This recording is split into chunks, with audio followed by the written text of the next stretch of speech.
Les invito a abrir sus Biblias en Éxodo capítulo 3.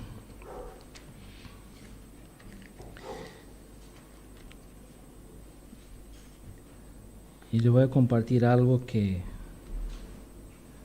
ya está en mi corazón ya hace algún tiempo.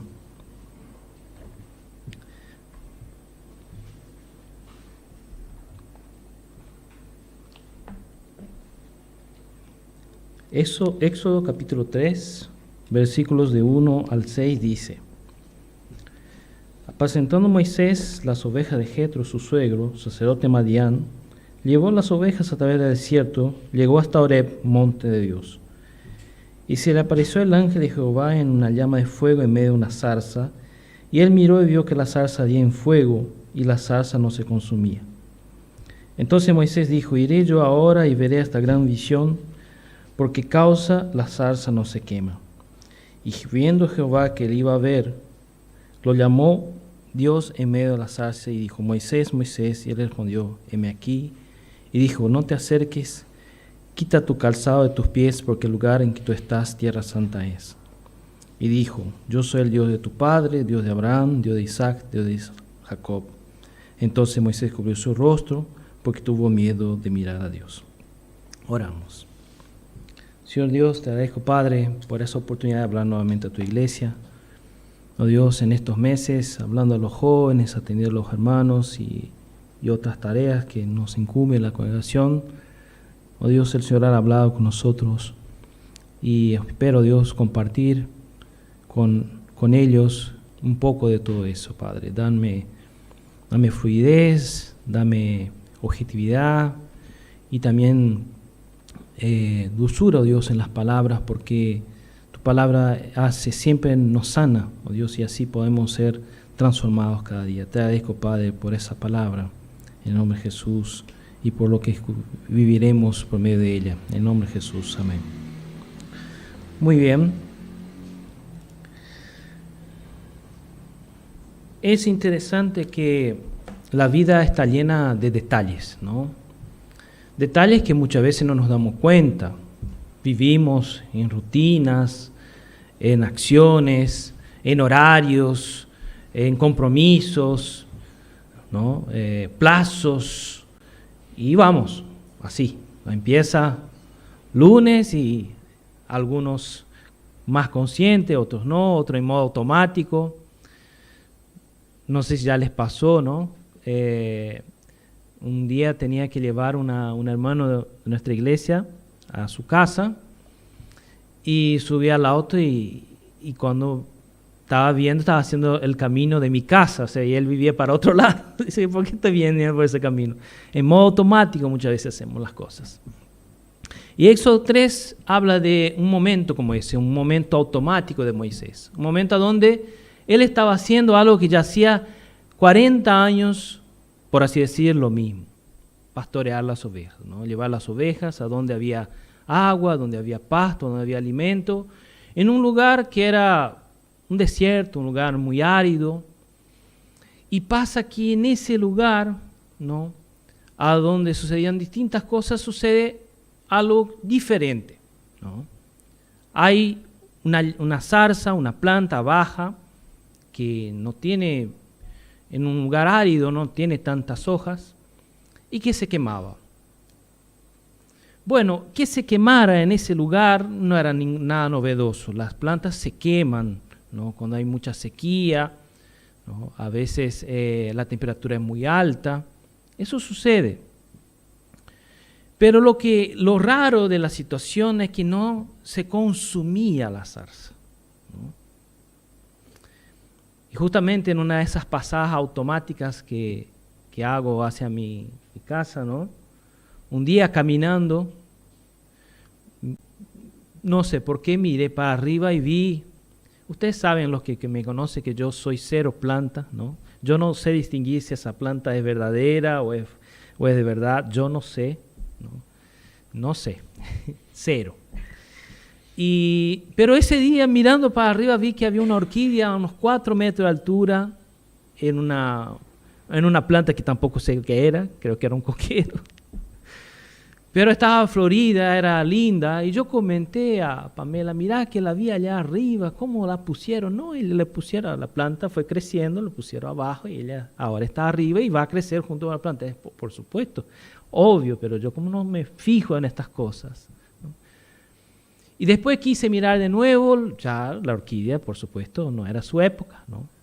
Era otra, era una orquídea. Cada orquídea, ¿no es cierto? Ustedes que son especialistas en orquídeas. ¿Cuántos especialistas en orquídeas tenemos acá presentes? Levantan la mano acá. Acá tenemos una. ¿Alguien más que sepa mucho de orquídeas? Además de la hermana acá. Muy bien. Esta semana, paseando con Pamela en el botánico, vimos unas orquídeas. Ahí que estaban un montón, ¿no? Ahí floreciendo. Y en el mismo día mi hijo me sacó una foto y me mostró, mirá papá, la foto. Era la misma orquídea. Yo ni sabía que tenía la orquídea en casa, ¿no? Muy linda, ¿no? Que no es orquídea tampoco. ¿Qué era? ¿Cómo que planta? Tampoco sabemos. O sea, no sabemos. Sí, una planta rara. Es una flor que parecía una orquídea. Seguramente ya no estará, no sé. Tampoco vi. Pero lo interesante de todo es que me sorprendió. Me sorprendió ver eso, ¿no? Ver lo hermoso que Dios, cómo Dios hace cosas lindas, ¿no? El problema es si esa zarza se prendió sola ese día, o si Dios ya había prendido otras zarzas antes, o cuántas miradas tuvo Moisés que dar para ver que la zarza estaba prendida y no se consumía. La pregunta que hago es por cuántas orquídeas tuve que pasar yo y no ver. ¿Por cuántas cosas pasé yo y no vi? Porque estaba en mi modo automático, mi agenda, mis compromisos, mis plazos, ¿no? Y no veo. Moisés ese día vio algo extraordinario y paró seguramente como, no sé, como la mayoría de nosotros pasó, miró y volvió a ver de nuevo. Y en ese proceso algo extraordinario pasó. En la vida cristiana también, hermanos, hay muchos milagros que suceden a nuestro alrededor y a veces no nos damos cuenta. Ese día visitaba a una pareja en nuestra iglesia y yo les hablaba, yo le conocía a ambos y a usted le conocí antes de estar en Cristo y ahora te conozco en Cristo. Y ella dijo, sí, yo te conocí cuando usted vendía libros en un lugar y era otra persona, totalmente distinta. Es la misma persona, mismo DNI, mismo nombre, pero es otra persona, hoy. Hay muchos milagros que suceden a nuestro alrededor, hermanos. Personas que se están convirtiendo, personas que están creciendo. Con Pamela nos acordamos de un amigo nuestro, Martín, en Oberá. Un tipo que fumaba como una locomotora de esas de antes, así. Uno atrás del otro. Un día Pamela dijo, su esposa, flautista, ¿no? Hicieron varios conciertos juntos y vamos a invitarlo, hace mucho tiempo atrás, ¿no? Y nosotros dijimos, vamos a comer juntos, y ahí me miré a Pamela y ella me miró y ¿qué hacemos con el pucho? Y bueno, hacemos un lugar para que él pueda ir a fumar a cada 5 minutos, porque así fumaba, ¿no? A cada 5 minutos necesitaba fumar un cigarrillo. Y así compartimos con ellos hace 10 años atrás, más, ¿no? Más. 1 hora, 2 del almuerzo en familia. Orábamos por ellos, veíamos difícil la cosa. Y un día ese hombre, en un viaje, trasladando gente con su combi, un grupo de hermanos a un lugar ahí, asistió a un culto, quedó en la puerta porque él estaba transportando a los creyentes y el pastor hace el llamado y él siente que el llamado es para ahí, él pasa y ese día ese hombre se convierte. Y hoy él y su señora están en Oberá sirviendo una iglesia. Nada más de cigarrillos, su vocabulario cambió. Un hombre que hablaba sin parar, ahora escucha, ¿no? Ora por su familia. Un cambio. Y así suceden cambios y cosas todos los días en nuestra iglesia también, a nuestro alrededor, en nuestros vecinos. Las cosas suceden, hermanos, y es interesante que nosotros muchas veces nos vemos. Hay un pasaje en Lucas 2, 25 a 38, que habla de un episodio también similar a ese, pero muy interesante, poco hablado en las prédicas, y quisiera leer con ustedes, Lucas 2, del 25 al 38, que es la historia de Simeón y Ana, ¿sí?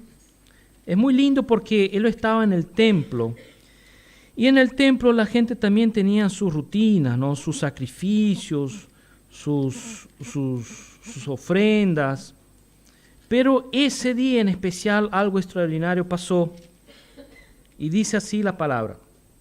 Lucas 2, del 25 al 38. Y aquí que había en Jerusalén un hombre llamado Simeón. Este hombre justo y piadoso esperaba la consolación de Israel, y el Espíritu Santo estaba sobre él. Y le había sido revelado por el Espíritu Santo que no vería la muerte antes que viese el ungido del Señor. Y movido por el Espíritu vino al templo, y cuando los padres del niño Jesús lo trajeron al templo para hacer por él conforme el rito de la ley, él le tomó en sus brazos y bendijo a Dios diciendo: Ahora, Señor, despides a tu siervo en paz, conforme a tu palabra, porque han visto mis ojos tu salvación, la cual has preparado en presencia de todos los pueblos, luz para revelación de los gentiles y gloria de tu pueblo Israel. Y José y su madre estaban maravillados de todo lo que se decía de él, y los bendijo Simeón y dijo a su madre: He aquí que este está puesto para caída y para levantamiento de muchos en Israel, y para señal que será contradicha. Y una espada traspasará tu misma alma, para que sean revelados los pensamientos de muchos corazones. Estaba también allí Ana, profetisa, hija de Fanuel, de la tribu de Aser, de edad muy avanzada, pues había vivido con su marido 7 años desde su virginidad, y era viuda hacía 84 años. Y no se apartaba del templo, sirviendo de noche y de día con ayunos y oraciones. Esta, presentándose a la misma hora, daba gracias a Dios y hablaba del niño a todos los que esperaban la redención en Jerusalén. Estaba en el templo, vivía en el templo esos dos hermanos, Simeón y Ana, pero quizás solo ellos dos vieron al Cristo en el templo. Solo ellos dos creyeron en Jesús, el niño de Dios. Quizás los demás estaban en otras cosas. No vieron, porque el templo, hermanos, era enorme. Entraba mucha gente, mucho movimiento, muchas cosas pasaban ahí adentro.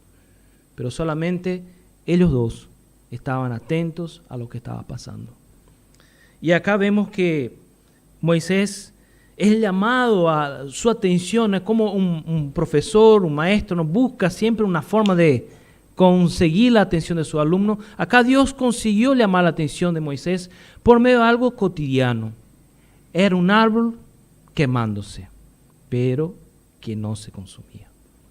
Y en ese proceso, una vez que Dios tiene la atención de Moisés, Dios dice: quita tu calzado. Quita tu calzado. Y acá, para nosotros occidentales, es difícil entender qué quiere decir eso, ¿no? Entendemos directamente que es la Tierra Santa, pero es interesante que yo tuve un colega de seminario en Brasil. Él vivía en el propio seminario, había lugares para algunos alumnos, ¿no? Y cuando le visitaba, él decía para mí: vos sos mi amigo, sacá tu zapato y entrá tranquilo, ¿no? Su señora era muy detallista con la limpieza, y yo seguía eso y entendía que si yo sacaba el zapato no era para irme pronto. Tenía que estar por lo menos media hora, una hora ahí, tomar un chimarrón ahí con él, porque era gaúcho, tomaba 1 o 2, más hasta ahí aguantaba.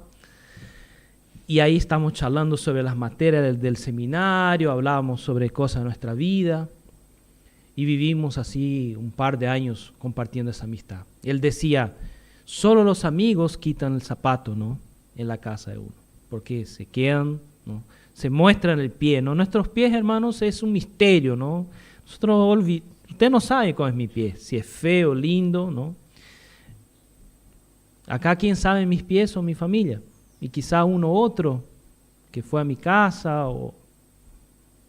Y acá Dios dice, quita tus zapatos porque tenemos que hablar. Necesitamos hablar. No tengas prisa. Saca tus zapatos porque acá es mi casa y vos sos invitado. Y Dios empieza hablando de una forma, porque el lenguaje, hermanos, es no solo lo que se dice, pero también lo que no se dice. Y Dios dice, yo soy el Dios de tus padres. Soy el Dios de Abraham, Isaac, Jacob. O sea, dice que esos hombres de Dios existían, pero no dice, yo soy tu Dios. Yo soy el Dios de tu padre. Hasta ese momento Moisés sentía un compromiso hacia el pueblo de Israel. Era su gente, pero no era su Dios todavía. Conocía a Dios. Sabía que Israel tenía un Dios que los había, ¿no?, construido ahí en Abraham, pero no era el Dios de Moisés todavía. Y eso es algo muy interesante porque nosotros también tenemos que conocer el Dios de nuestros padres para que sea nuestro propio Dios. Si no, será un Dios de otros. Yo digo a los chicos muchas veces, yo desde la época que era adolescente ya trabajaba con jóvenes. Y muchas veces lo que tenemos que tratar con ellos es exactamente eso. Saber que la mayoría del grupo juvenil o de adolescentes no tiene a Cristo todavía como Señor y Salvador. Pero tenemos acá adentro y tenemos que predicarles para que el Dios de sus padres sea su Dios. Porque si no, ¿qué les espera la vida? Una vida sin Dios, del Dios de sus padres, de las promesas del Dios de sus padres. Y acá Moisés tenía ese encuentro con Dios y tuvo esa llamada, ¿no?, con Dios. Pero es interesante, él cuando vio a Dios tuvo miedo. Aunque Dios le dijo, tomamos un tiempo, yo me aparezco para vos, él tuvo miedo, porque esa es la sensación natural de la gente. Hasta que no conoce a Cristo, hasta que no conoce a Dios por medio del sacrificio de Cristo, la gente tiene miedo de Dios. Dios es un misterio. Y eso es muy interesante en la muerte, cuando muchas veces tuve la experiencia de hablar con gente que estaba cerca a la muerte, infelizmente. Y vi lo siguiente, que aquellos que no conocían a Cristo tenían miedo. Porque la muerte era un misterio. Aunque era un misterio cotidiano que sucede a todos nosotros, la muerte era un misterio, porque no sabía con quién se iba a encontrar del otro lado. En cambio, aquellos que tenían a Cristo, que habían entendido su propósito, sabían que la muerte era un encuentro. Es como un viaje largo, que uno llega al otro lugar y está un familiar que te espera con un abrazo. La muerte ya no es un misterio. Es un lugar, es un viaje hacia aquel que dio su vida por nosotros. La próxima, por favor. Después, lo interesante que se destaca en la historia de Moisés, porque acá, hermanos, es un mensaje biográfico. Vamos a trabajar algunos puntos, porque la historia de José es enorme y quisiera trabajar un poco de su vida. En el capítulo 4, versículos 1 y 2 de Éxodo, ¿sí? Volvamos a Éxodo. En esa charla que Dios tiene con Moisés, y Moisés argumenta para no obedecerlo, para no hacer la voluntad de Dios. Moisés dice, capítulo 4, versículo 1 y 2. Entonces Moisés respondió diciendo, he aquí que ellos no me creerán, ni oirán mi voz, porque dirán, no te ha aparecido Jehová. Y Jehová dijo, ¿qué es eso que tienes en tu mano? Y él respondió, una vara. Hermanos, acá es muy interesante porque vemos que Moisés, había pasado 40 años ya en ese lugar, haciendo esa rutina. Y ahora tenía una vara en la mano, una vara de pastor de ovejas. ¿Qué era una vara?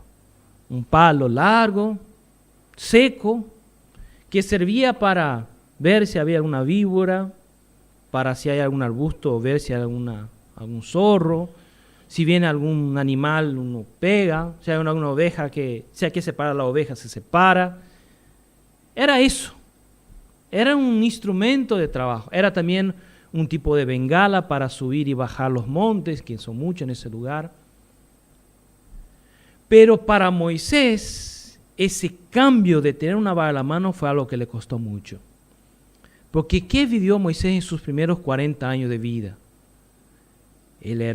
Vivió en Egipto. Y si buscamos ahí, después si quieren buscar, van a ver. En Éxodo, acá.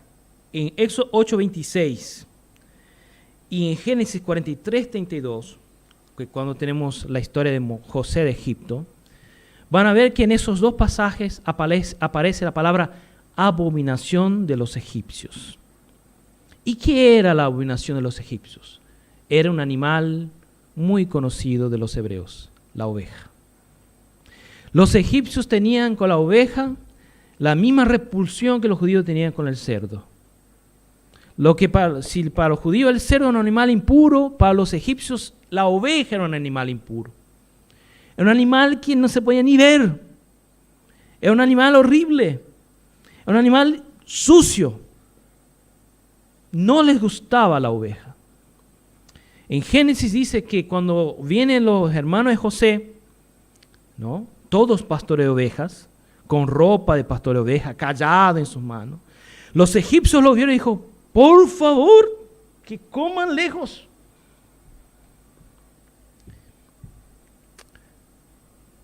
Y eso es lo que queda presente también en Éxodo 8, cuando Faraón dice, vayan a sacrificar a su Dios, sacrifiquen a su Dios, sacrifiquen a su Dios acá mismo en Egipto. Moisés dice, ¿cómo sacrificaremos la abominación de los egipcios en medio de Egipto? Nos van a matar. Que eran las ovejas. Un hombre que a 40 años había desechado la idea de lidiar con ovejas, ahora era pastor de ovejas.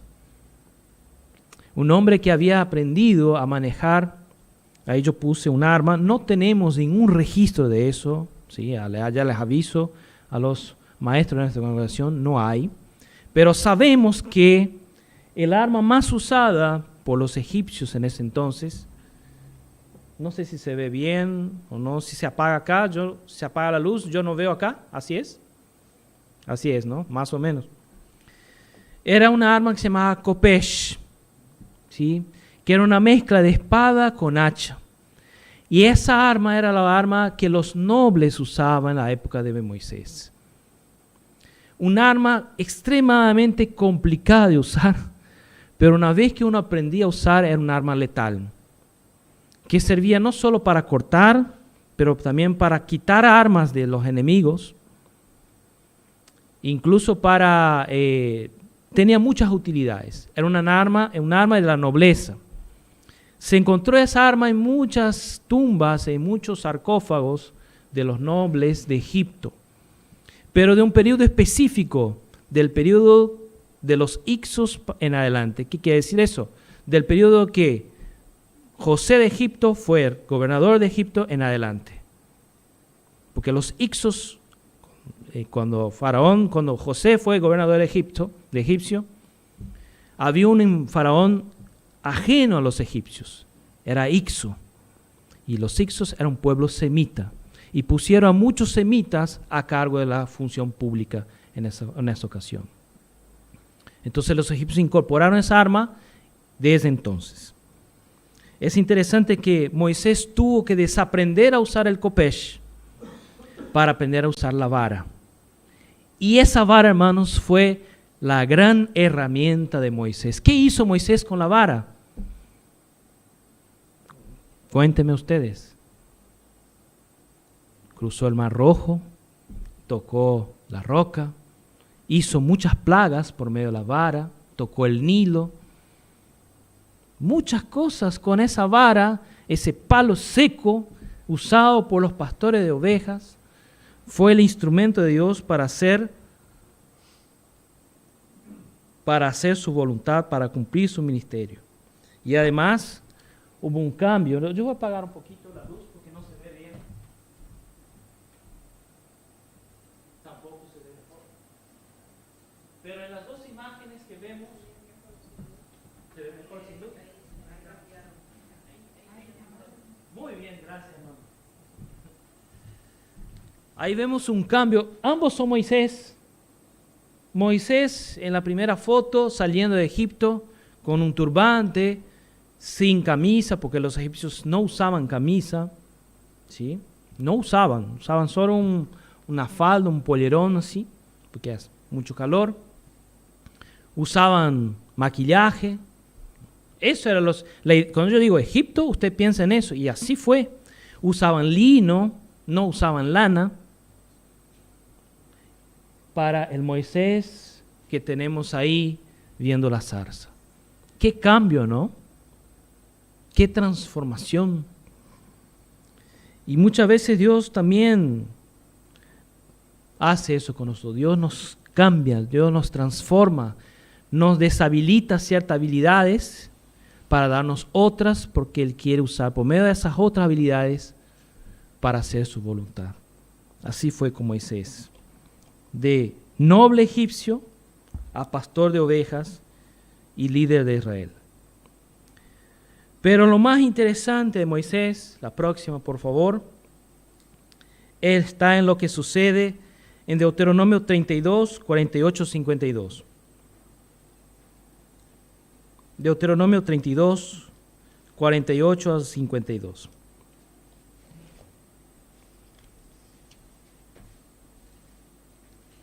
Acá ya vamos para los últimos días de Moisés y vemos ahí lo que Dios le pide. Deuteronomio 32, 48, 52 dice así: Y habló Jehová a Moisés aquel mismo día diciendo: Sube a este monte de Abarim, al monte Nebo, situado en la tierra de Moab, que está frente a Jericó, y mira la tierra de Canaán, que yo doy por heredad a los hijos de Israel. Y muere en el monte al cual subes, y sea unido a tu pueblo, así como murió Aarón, tu hermano, en el monte Hor, y fue unido a su pueblo. Por cuanto pecasteis contra mí en medio de los hijos de Israel, en las aguas de Meribá y de Cades, en el desierto de Sin, porque no me santificaste en medio de los hijos de Israel, y verás por tanto delante de ti la tierra, mas no entrarás allá, a la tierra que doy a los hijos de Israel. Es interesante que Moisés tenía lo que nosotros podemos decir hoy, un currículum extraordinario. Cruzó el Mar Rojo, venció enemigos, sacó, por medio de él, apareció el maná, los 10 mandamientos, vio a Dios muchas veces, quedó con su rostro brillando. ¿Quién fue comparado a Moisés? ¿A quién podemos comparar? Un hombre con ese currículum con Dios, Dios le pide eso: sube, mira y no entres. Y eso me ubica, hermano, me pone en mi lugar. Dice, si Moisés fue todo eso que yo nunca voy a hacer, ¿quién soy yo?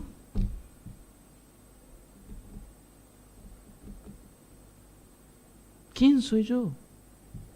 Para querer imponer mis ideas, hacer las cosas de... ¿Quién soy yo? Moisés fue mucho más que nosotros. Ojalá haya un argentino, o haya habido un argentino, un brasilero, como Moisés, que tenga esa comunión con Dios. Y Moisés, ¿qué hizo? Obedeció. Subió al monte y murió ahí. Yo creo que si Moisés fuera un coach hoy, nadie lo iría a ver. ¿Qué podría decir? El hombre que, ¿no? el coach del fracaso. Te digo comentar, pero no entro.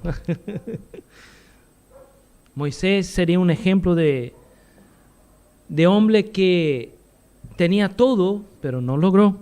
Y no logró porque en las circunstancias él se enojó y no santificó a Dios en un momento u otro, que fue en ese momento las aguas ahí de Meribá y Cades, ¿no? Acá tenemos Éxodo 17 y número 20 para que busquen después. Lo más interesante, hermanos, es que yo me pongo a pensar cómo fue que Moisés explicó eso a su familia. A esa época seguramente Moisés tenía nietos. Y yo me pongo a imaginar una nietita de Moisés ahí con él, que le preguntaba, abuelo, abuelo, ¿qué te habló Dios hoy? ¿Qué Dios te mostró hoy?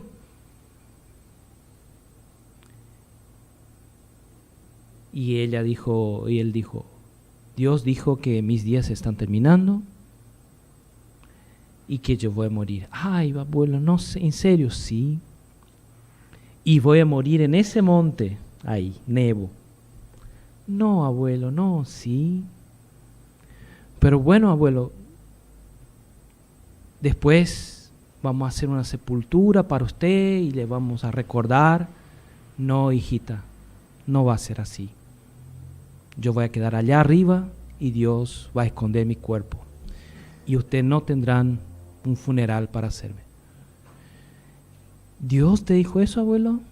Sí. Y nadie va a hacer funeral para mí. Yo voy a subir y ahí voy a desaparecer. Y yo me pongo a pensar, ¿no? Porque la Biblia tiene muchos relatos de monte, ¿no? Como Abraham subió al monte con su hijo, sabiendo que lo iba a sacrificar allá. ¿Cómo Moisés habrá subido ese monte, no? Mientras su familia, su nietita, lo veía. Y él cuando llegó allá arriba, ¿qué habrá hecho Moisés?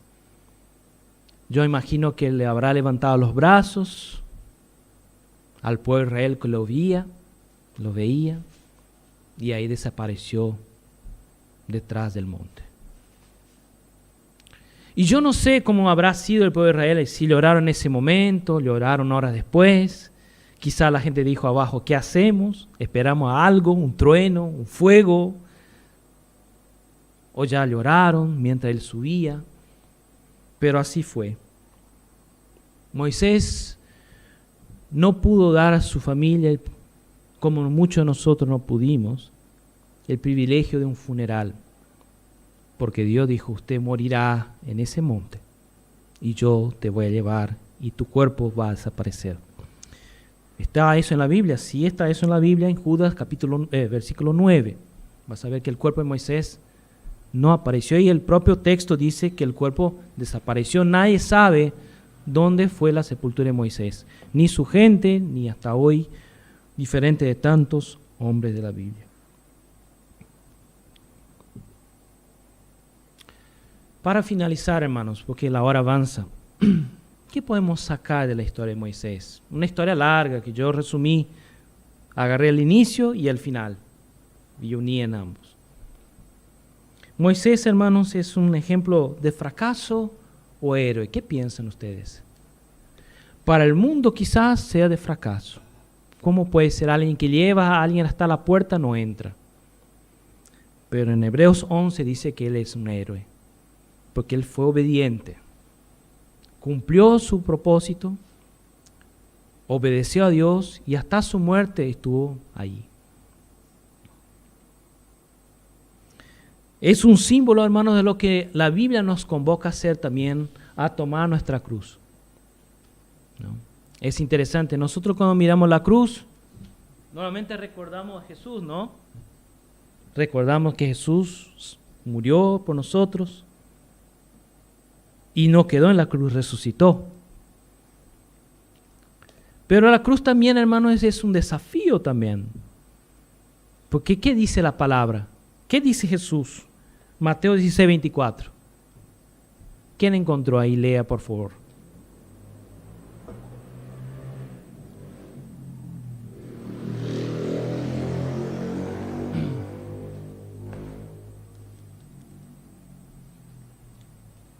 ¿Alguien encontró, por favor?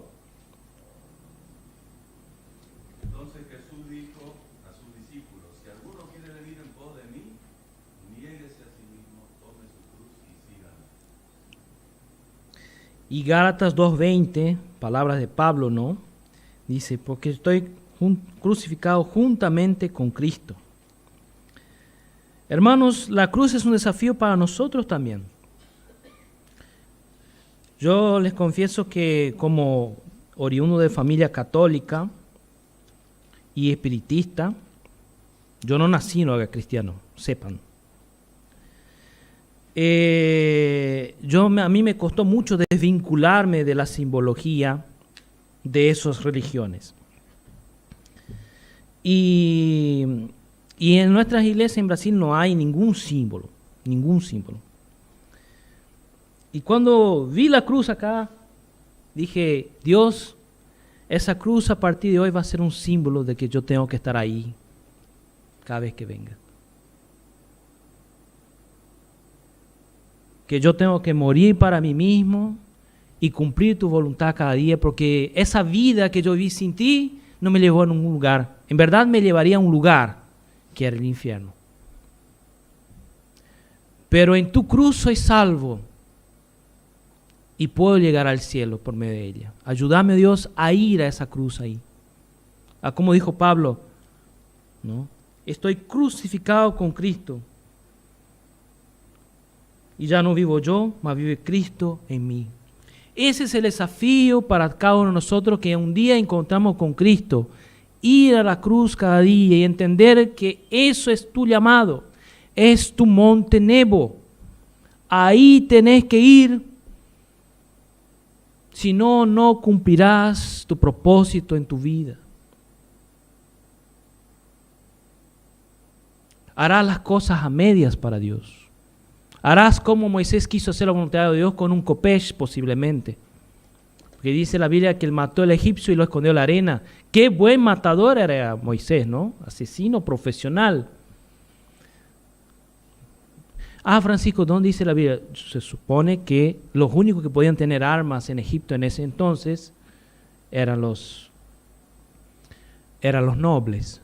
Ninguno podía tener armas. Las armas siempre fueron un privilegio de la nobleza.